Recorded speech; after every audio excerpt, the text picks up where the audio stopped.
ইস, আমি নাকি আজকে খুবই বাজেভাবে গাড়ি চালাচ্ছি। ও সামনে আবার এম্বাসির গাড়ি, BMW। এভরিওয়ান, কি অবস্থা? আবার কেমন আছেন সবাই? আশা করি সবাই অনেক বেশি ভালো আছেন। তো আমি আছি এখন জালানিম্বির ভিতরে, অর্থাৎ টাইম স্কোয়ারের সামনে। তো আমার বউ খুব ভয়তে আছে, কারণ সে আমি নাকি আজকে খুবই বাজেভাবে গাড়ি চালাচ্ছি। ও সামনে আবার এম্বাসির গাড়ি, BMW। মানে এরকম একটা গাড়ি বাংলাদেশে কিনতে গেলেই কোটি কোটি টাকা লাগবে, কিন্তু এখানে অল্প টাকা। তো যাই হোক, আমি একটা ক্রেজি রাইডারে রাইড দিচ্ছিলাম, কিন্তু আমার বউ ভয় পেয়েছে। শুধু বলছে যে আজকে তুমি ভালোভাবে গাড়ি চালাচ্ছ না। তো যার কারণে একটু আস্তে আস্তেই চালাই।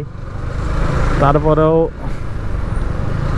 ক্রেজি রাইডার একটা ভাব আসছে ভিতরে। সিগন্যাল মানলাম না, চলে গেলাম। এখানে আবার সিগন্যাল না মানলে জরিমানা হয় যদিও। তো তারপরেও আর কি করার, সিগন্যাল না মেনেই চলে আসলাম। কারণ বললামই তো, আজকে একটা ক্রেজি রাইডারের ভাব নিয়েছি। তো এখানে যে জ্যাম, সারা জীবনে এরম জ্যাম থাকে আল্লাহ 30টা দিন। কারণ এটা হচ্ছে সবচেয়ে বড় টুরিস্ট প্লেস। তো এখন আমি আছি বুকিত বিতানের সব থেকে বড় সিগন্যালের সামনে, চলে আসছি প্রায়। সাইডে প্যাভিলিয়ন আর মানুষজন এখানে সেই ভিডিওগুলো করে। তো যাই হোক, অনেকদিন পর বুকিত বিতান আসলাম, যদিও ভালোই লাগছে। তো এই যে এখানে মনোরেল, আর আমরা যাব সামনে। তো যাচ্ছি কাচ্চি ডাইনে, কাচ্চি খাইতে মন চাইলো, তাই যাই। সো সামনে থেকে আবার দেখা হচ্ছে, কারণ সিগন্যাল পড়েছে মিনিমাম 15-20 মিনিট তো লাগবেই। দ্যাটস ওয়াই আবার ছেড়ে দিছে। সো ছেড়ে দেওয়ার পরে আবার টান দিছি। এখন যাব হলো কাচ্চি ডাইনে, মালয়েশিয়ান ব্রাঞ্চে। যদিও আমি কিন্তু ব্লগটা মালয়েশিয়া থেকেই করছি। আপনারা আবার মনে করেন না যে ভিডিওটা মনে হয় অন্য কোথাও থেকে করা হচ্ছে, দেশের থেকে করা হচ্ছে। এটা কিন্তু ভিআইপি পিঠাঘর। এই যে হ্যাঁ, ভিআইপি পিঠাঘরের সামনে থেকে ওই সাইডে যাইতে হবে। আমি আছি এখন চাংকাটের রাস্তায়।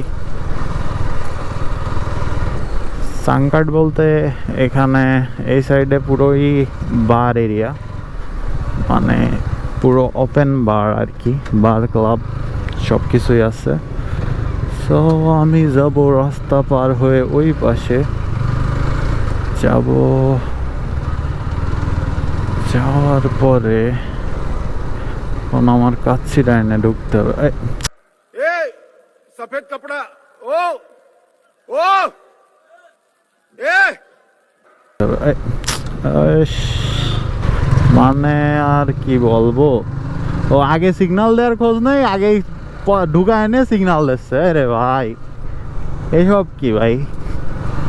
তো এখন জানি না কত ভিড়, তার নাই ঠিক। তো যাই হোক, ভিড় হোক আর যাই হোক, কাচ্চি খাওয়াই লাগবে। তো দেখি, মনে হয় ভিড় নেই। তো বাইকটা পার্কিং করতে হবে। বউ নামো।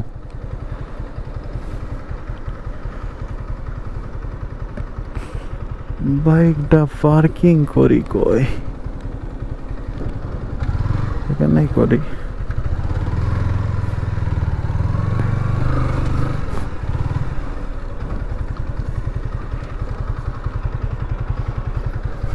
যদিও আমরা বেশি সময় দাঁড়াবো না, তারপরে আবার পার্কিং সামান দিয়ে যায় কি না তার ঠিক নেই। সো অনেক দিন পর, আবার ফার্স্ট উদ্বোধনের কিছুদিন পর আসছিলাম, আবার এখন আসছি। সো মালয়েশিয়ায় কিন্তু অন্য কিছু চুরি হোক আর না হোক, হেলমেট চুরি হয়। সো হেলমেট চুরি করার বুদ্ধি কিন্তু শেষ। এই যে এটা এর ভিতরে ঢোকাই দেবেন, তারপরে এটা দিয়ে লক করে দেবেন। হেলমেট নেওয়ার আর কোনো সুযোগ নেই। বাংলাদেশে হলে অবশ্যই এটা কেটে নিয়ে যায়। সো যাই হোক, দেখি খাওয়া দাওয়া করি, তারপরে দেখা যাচ্ছে। সো খাওয়া দাওয়া শেষ করে এখন রওনা দিলাম বাড়ির উদ্দেশ্যে। আরে ভাই এরা কারা? লোকজন রাস্তার সামনে কেন চলে আসে? বাড়ির উদ্দেশ্যে রওনা দিলাম, যাব বাড়ি বাড়ি বাড়ি বাড়ি নট বাড়ি, বাসায়। যদিও আমি আমার নিজের এলাকার জেলার ভাষা ইউজ করি, সো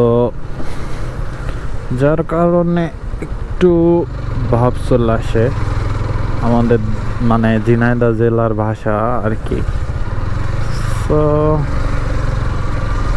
আমার বাসা বুকিত বেতান থেকে বেশি দূরে না, মাত্র 3 কিলো।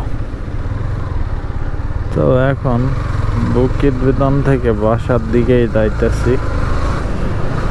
আর ওই যে এই সাইডে টুইন টাওয়ার দেখা যাচ্ছে, এই সাইডে। কপাল ভালো, এইখানে বুকিত বিতানের 3টা সিগন্যাল আছে। প্রথম থেকে আমার বাসা পর্যন্ত 3টা সিগন্যাল আছে। তো এই 3টা সিগন্যাল পাওয়া অনেক ভাগ্যের ব্যাপার। যদি বলি ভাগ্যের ব্যাপার কেন, তাহলে এই যে আমি সিগন্যালটা পার হচ্ছি, একটা সিগন্যাল যদি আমি মিস করি, এই যে এখনই শেষ হয়ে যাচ্ছে, আমি নেক্সট সিগন্যালটা মিস করব। আমি যদি একটা সিগন্যাল মিস করি তাহলে আমার 3টে সিগন্যালই মিস। সো আমার 3বারে দাঁড়িয়ে দাঁড়িয়ে যাইতে হবে। সো আমি কিন্তু 2টা সিগন্যাল পার করে গেছি অলরেডি। তো আর একটা এখনো মিস যায়নি, এই যে মামু। তো সামনে যে সিগন্যালটাও পার করে ফেললাম, তো মোটামুটি প্যারা আর নেই। সামনে একটা সিগন্যাল আছে, ওইটাও মনে হয় পার করতে পারবো কি পারবো না জানি না, সঠিক জানা নেই। So this is King's University. যারা অনেকেই কিংস ইউনিভার্সিটির কথা প্রশ্ন করেন অনেকেই, যে কিংসে কি এখন স্টুডেন্ট নিতেছে কিনা বা হ্যান ত্যান 7-17। সো কিংসে এখন না আসাটাই বেটার, কজ ভিসা রেশিও এতটাও ভালো না। সবার চলে আসলাম, বললাম না, এই যে একটা সিগন্যাল মিস মানে 3টা সিগন্যাল মিস। তো যদিও এই সিগন্যাল মিস করার কোনো কাহিনী নেই, কাহিনী সামনের সিগন্যালে গিয়ে আমার দাঁড়ানোই লাগবে। যদিও আজকে রং করবো কিনা ভাবছি, না রং করব না, এই সাইডে দাঁড়াবো। কারণ আমার এই সিগন্যাল ছাড়তে ছাড়তে ওই সিগন্যাল বন্ধ করে দিবে। সো রঙে দাঁড়িয়েও কোনো কাজ নেই, এই সাইড দিয়ে যাওয়া লাগবে। সো ভিডিও আপাতত এখানেই শেষ করছি। দেখা হবে আবার নতুন কোনো ভিডিও নিয়ে যখন তখন।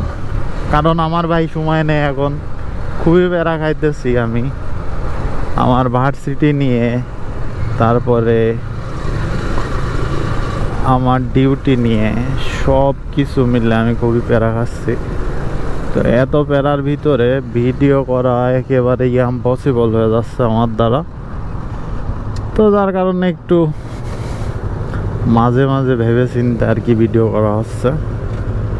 তো ভিডিওটা আজকের মতো এই পর্যন্তই। সো নেক্সট ভিডিও দেখা পর্যন্ত সবাই ভালো থাকবেন, সুস্থ থাকবেন, আর দেখা হবে নতুন কোনো ভিডিও নিয়ে।